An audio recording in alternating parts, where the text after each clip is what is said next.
Hello guys, welcome to my new short video. তো দেখতে পাচ্ছ সাজগোজ করে তোমাদের সামনে চলে এসেছি আর একটু হাই করে নিলাম। আর আজকে হচ্ছে সানডে, তো সকাল সকাল আমরা বেরিয়ে পড়েছি ঘুরতে। তো সানডে মানে খাওয়া দাওয়া ঘোরাফেরা, তাই না? তো একটা দিনই মেলে ছুটির, তো সেই জন্য আমরা সকাল সকাল স্নান করে রেডি হয়ে নিয়েছি দুজনেই। তো আজকে কিন্তু দুজনেই আমরা ম্যাচিং পরেছি, আসলে ম্যাচিংটা হয়ে গেছে। যাই হোক, তো দুজনে আজকে হোয়াইট পরে নিয়েছি। আর এখন সকালবেলায় বেরিয়ে পড়েছি, এখন বাজে সকাল 6টা। তো এখন আমরা বেরিয়ে যাচ্ছি একটা মন্দিরে। তো অনেক দিন পুজো দেওয়া হয় না, তা ভাবলাম মন্দিরে গিয়ে একটু পুজো দিয়ে আসি। আর মন্দিরটা অনেক কাছেই ছিল, তো সেই জন্যই গেলাম। তো চলো, সকালবেলা বেশি রোদ হয় না, তো তাড়াতাড়ি আমরা কাজ সেরে, আর কিছু কাজও আছে আমাদের ওখানে, তো মানে কিছু বাজার টাজার করার আছে, তো সেগুলো করব। আর মন্দিরে গিয়ে পুজো দিয়ে তারপর আমরা বাড়ি ফিরবো। খুব তাড়াতাড়ি ফিরবো, কারণ রোদ উঠে গেলে না শরীরটা খারাপ হয়ে যায় রোদে। এতটাই রোদ ওঠে আর এতটাই গরম এখানে, মানে কলকাতার থেকেও এখানে গরম বেশি, অনেকটাই বেশি। তো যাই হোক, সেই জন্য আমরা সকাল সকাল বেরিয়ে পড়েছি। তো বেরিয়ে আমরা ভাবলাম যে তোমাদের সঙ্গে কেননা একটু শেয়ার করি, তো শর্ট ভিডিওর মাধ্যমে এই জন্য শেয়ার করে দিলাম। আর এখানে আমি একটু রিলসের জন্য শ্যুট করছিলাম, তো সেটাই এই ভিডিওর সঙ্গেও একটু ক্লিপ দিয়ে দিলাম। তো দেখতে থাকো, আর ভিডিওটা কেমন লাগলো সেটা কিন্তু অবশ্যই কমেন্ট করে জানিও।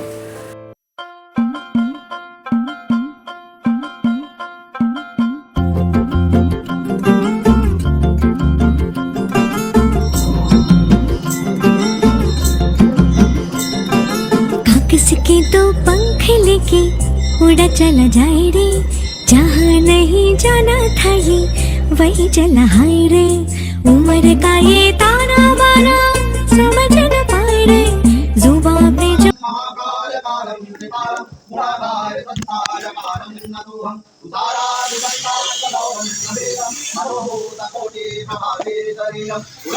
তো দেখতেই পেলে আমরা মন্দিরে কিন্তু অলরেডি চলে এসেছি, আর এসে দেখলাম এখানে আরতি হচ্ছে, সেই জন্য একটু ওয়েট করলাম। এরপর আমরা দেখো একে একে পুজো দিয়ে নেব। প্রথমে বরমশাই পুজো করছে, তারপর আমি করব। তো এখানে বেশি একটা ভিড় ছিল না, যেহেতু সানডে ছিল সেই জন্য বেশি ভিড় ছিল না। যদি সোমবার হতো বা অন্য কোনো ভালো তিথি হতো তো হয়তো এখানে প্রচুর ভিড় হয়, আমি শুনেছি এটা। তো যাই হোক, সেদিন ভিড় খুব একটা ছিল না, তো ভালোভাবেই পুজো করতে পেরেছিলাম আমরা।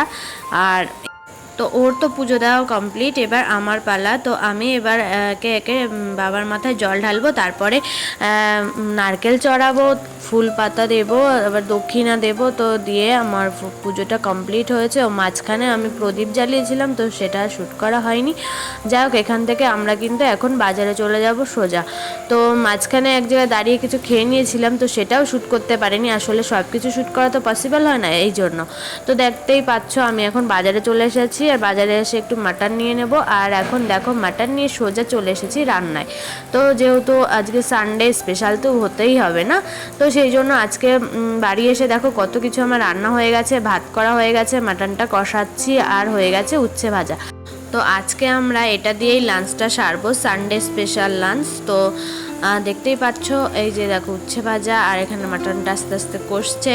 ভাত কমপ্লিট হয়ে গেছে, আর এই দেখো এখানে উনি শুয়ে শুয়ে ফোন দেখছে। যাই হোক, ওর কাজ ও করছে, আমার কাজ আমি করছি। তো এই যে দেখো মাটনটা প্রায় কষানো হয়ে গেছে। তো মাটনটা কেমন লাগছে দেখতে সেটা অবশ্যই বলো। যাই হোক, খাওয়া দাওয়াটা শেয়ার করতে পারলাম না, লাস্টে তোমাদের সাথে কিছু ফটো শেয়ার করে দিলাম। তো আশা করছি ভিডিওটা তোমাদের ভালো লেগেছে। ভালো লাগলে অবশ্যই লাইক করে দিও। আর এখানে আমি ভিডিওটা শেষ করছি। সবাই ভালো থেকো, সুস্থ থেকো, টাটা।